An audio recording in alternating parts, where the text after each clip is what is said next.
Did you know that a tick can stay on your body for up to 3 days before you even realize it's there? While you think you're safe, a tick can quietly attach itself and remain hidden for hours.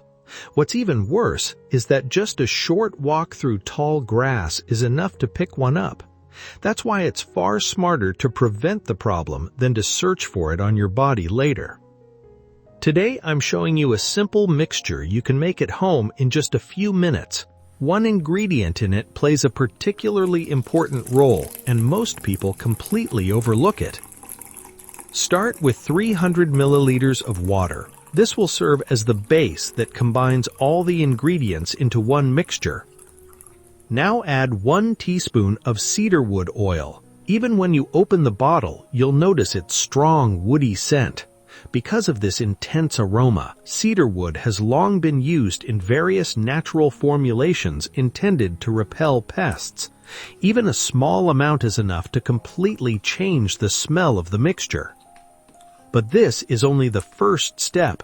Now comes the ingredient that many consider the most important part of the entire recipe.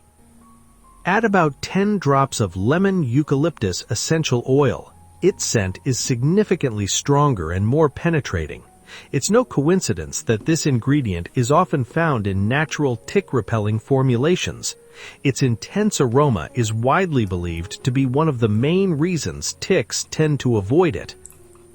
However, there is one more detail most people skip, and without it, this mixture won't look or work the same. Add 1 teaspoon of liquid soap. At first glance, it seems like a simple ingredient, but its role is very important.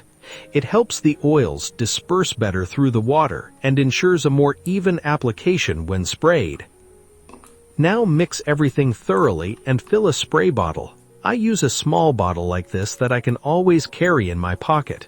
Before each use, shake the bottle again to achieve the best effect.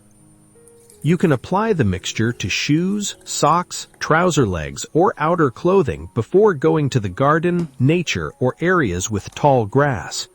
After returning, always check your clothes and body because early detection of ticks is still one of the most important protective measures. Let me know in the comments if you've ever been bitten by a tick and how you removed it. See you in the next video.